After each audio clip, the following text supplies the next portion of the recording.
Selamat datang di media edukasi video kami, Sumayasa Dum Edukasi, media pembelajaran asik, kreatif, dan menyenangkan. Pada kesempatan ini kita akan belajar bersama tentang materi tematik kelas 6, tema 7 kepemimpinan, subtema 1, pemimpin di sekitarku, pembelajaran 3. Burung beo burung belibis, buah naga dimakan ulat. Tonton videonya sampai habis, semoga bermanfaat. Namun sebelum lanjut, mari kita sama-sama berdoa sejenak agar kita diberikan kemudahan dan kelancaran di dalam belajar. Dan jangan lupa, mari sama-sama kita dukung dan kita bangun channel ini, klik subscribe, like, share, agar video ini memberikan manfaat untuk kita bersama.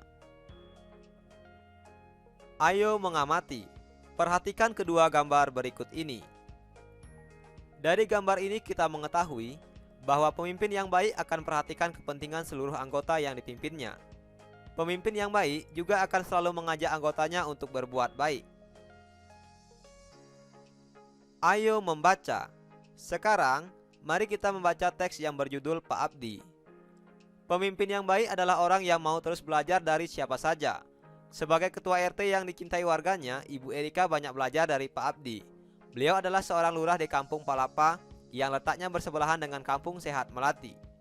Seperti banyak orang lainnya, Ibu Erika terinspirasi atas keberhasilan Pak Abdi menggalang warga untuk menjaga kehidupan beragama dan kerukunan beragama.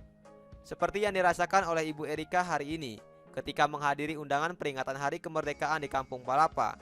Ibu Erika mendengarkan pidato Pak Abdi. Warga Kampung Palapa, sudah lebih dari 68 tahun negara kita berdiri mandiri, merdeka dari penjajah. Setiap tahun kita berkumpul merayakannya bukan tanpa tujuan.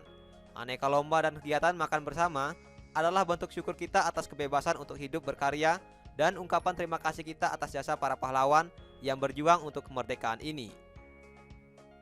Wargaku tercinta, satu hal penting yang tak akan bosan saya sampaikan adalah agar kita selalu menjaga perilaku kita sesuai dengan tuntunan agama. Aneka kegiatan yang kita lakukan dalam memperingati Hari Kemerdekaan ini harus selalu kita dasari dengan rasa syukur kita atas anugerah Tuhan. Dengan izin Tuhan Yang Maha Esa, para pahlawan berjuang merebut dan pertahankan kemerdekaan negara kita. Kini, marilah kita mengisi kemerdekaan ini dengan berbagai kegiatan positif. Semua kegiatan hendaknya kita niatkan sebagai ibadah kepada Tuhan. Dengan begitu, semoga Tuhan meridhoi semua yang kita lakukan. Selamat berpesta memperingati kemerdekaan bangsa wargaku. Semoga Tuhan Yang Maha Esa selalu melindungi dan menuntun langkah kita. Semoga desa kita semakin maju. Semoga seluruh warga semakin makmur dan bahagia. Demikianlah pidato yang disampaikan oleh Pak Abdi sebagai lurah di Kampung Palapa. Hati Ibu Erika bergemuruh seiring tepuk tangan seluruh warga yang hadir. Sekali lagi, Pak Abdi memberinya inspirasi.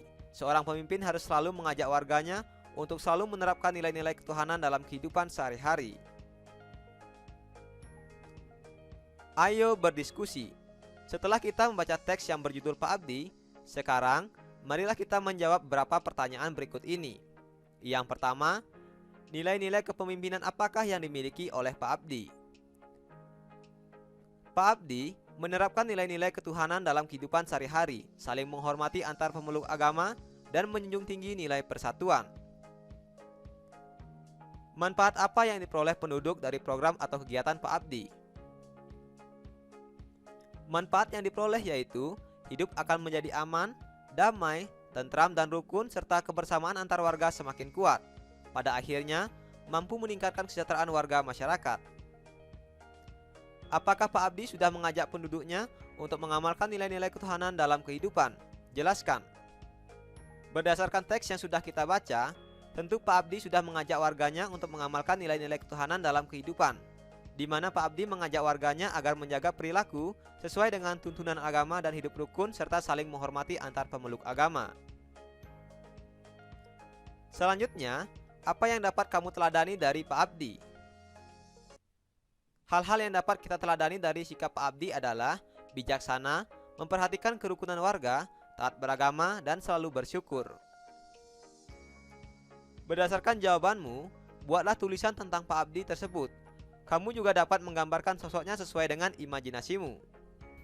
Berikut ini adalah tulisan yang dapat kita buat tentang Pak Abdi. Pak Abdi adalah pemimpin yang bijaksana. Beliau selalu mengajak warganya untuk senantiasa menjaga kerukunan sesuai norma-norma agama agar tidak timbul perpecahan dan mengajak seluruh warganya untuk selalu bersyukur.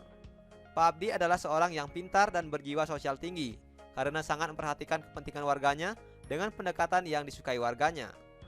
Dari teks yang sudah kita baca, kita mengetahui bahwa Pak Abdi menunjukkan penerapan nilai-nilai ketuhanan dalam bermasyarakat. Selanjutnya, apa sajakah bentuk-bentuk penerapan nilai ketuhanan dalam kehidupan sehari-hari?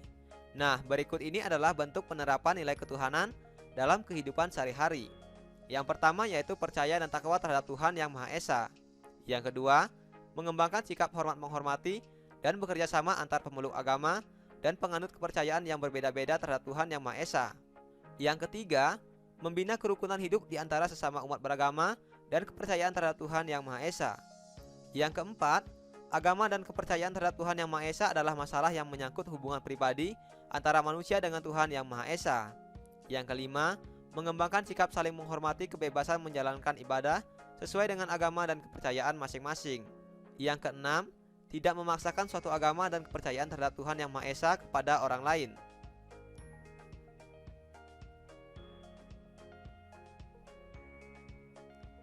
Negara kita menjunjung tinggi penerapan nilai-nilai ketuhanan. Bagaimana hubungan kita dengan negara lain? Negara kita berperan aktif dalam kerjasama antar negara, misalnya dengan negara-negara yang ada di ASEAN.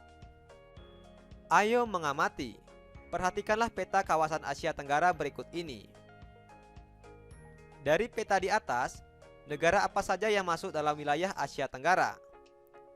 Negara-negara yang masuk dalam wilayah Asia Tenggara adalah Indonesia, Brunei, Kamboja, Timor Leste, Thailand, Filipina, Vietnam, Laos, Myanmar, Malaysia, dan Singapura. Selanjutnya, perhatikanlah peta Asia Tenggara yang termasuk dalam anggota ASEAN berikut ini. Berdasarkan peta di atas, negara apa sajakah yang masuk sebagai negara anggota ASEAN?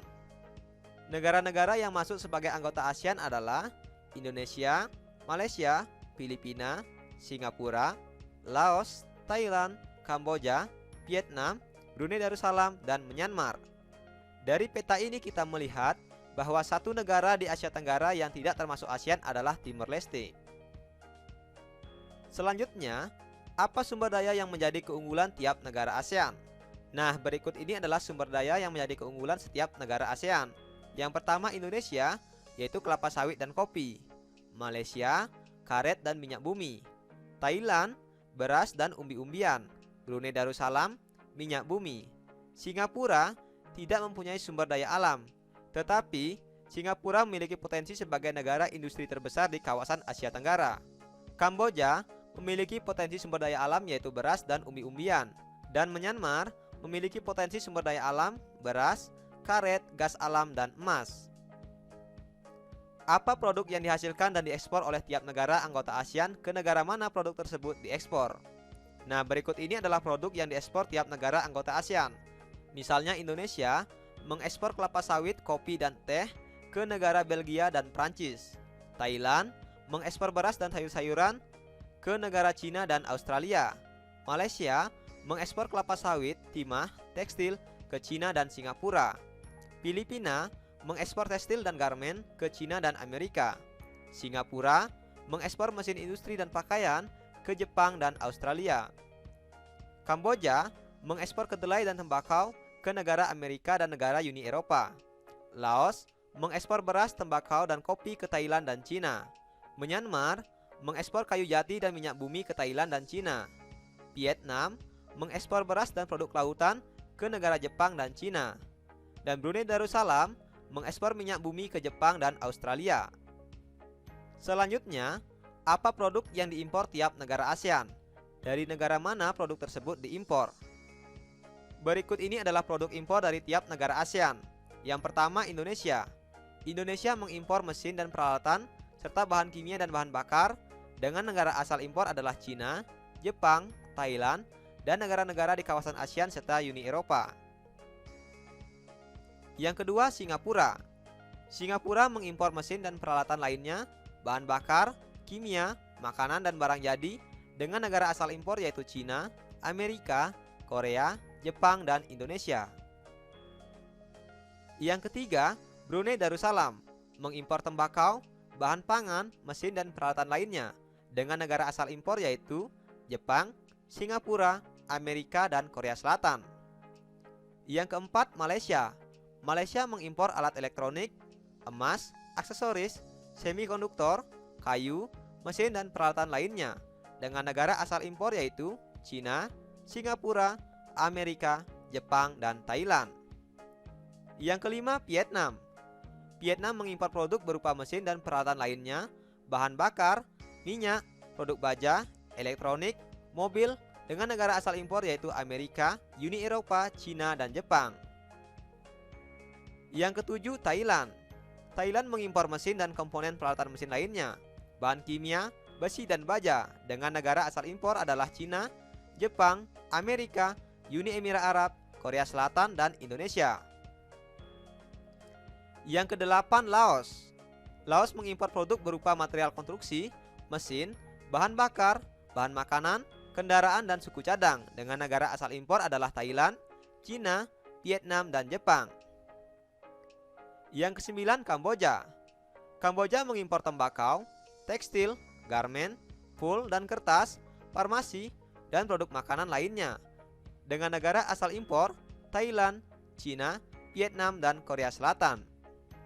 Kesembilan, Myanmar. Myanmar mengimpor produk berupa pupuk, semen, manufaktur, mesin dan peralatan lainnya, serta tekstil, dengan negara asal impor adalah Singapura, Cina, Thailand, dan Jepang. Kesepuluh yaitu Filipina. Filipina mengimpor produk elektronik, alat transportasi, mesin dan alat industri, serta produk baja, dengan negara asal impor adalah Cina, Taiwan, Singapura, Amerika, dan Jepang.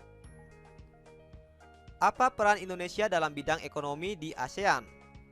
Berikut ini adalah peran Indonesia dalam ekonomi ASEAN. Yang pertama, mendukung terbentuknya masyarakat ekonomi ASEAN. Yang kedua, ikut serta berperan dalam lumbung padi ASEAN. Yang ketiga, melakukan kerjasama di sektor industri. Yang keempat, sebagai tuan rumah KTT ASEAN.